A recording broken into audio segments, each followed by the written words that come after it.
con questo progetto i familiari potranno venire a far visita ai nostri ospiti insieme appunto agli amici a quattro zampe che appunto porteranno appunto ulteriori emozioni e ulteriore calore all'interno della nostra struttura. Se da oggi al Bombozzolla di Fara di Soligo familiari e pazienti possono entrare con il loro animale d'affezione, bisogna dire grazie a Lola, un pastore australiano, e al suo padrone Piero, che non voleva separarsene una volta entrato in struttura.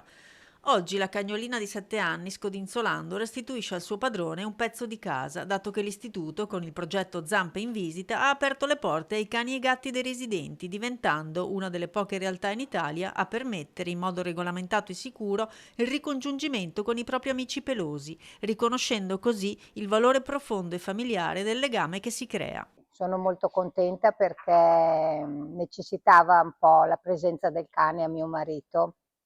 perché la cosa che mi chiede quando arrivo è sempre come sta la Lola, prima di chiedermi come sto io.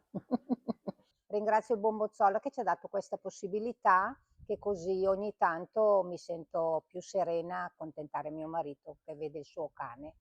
che vale più della moglie. Non è pet therapy, ma qualcosa di ancora più semplice e di più profondo, ricostruire la quotidianità e gli affetti che spesso si interrompono con l'ingresso in una casa di riposo. In pochi incontri Lola è già diventata la mascotte del Bombozzolla e ha aperto la strada a tutte le altre richieste, perché a volte basta una zampa che si posa su una mano per far riaffiorare ricordi, serenità e il calore di una famiglia, quella che sempre di più oggi è costituita anche dai non umani. Un progetto che nasce dall'idea, da noi appunto sempre perseguita, di ricreare quanto più possibile all'interno della nostra struttura, che per noi è la casa dei nostri ospiti, un ambiente il più possibile familiare e ospitale.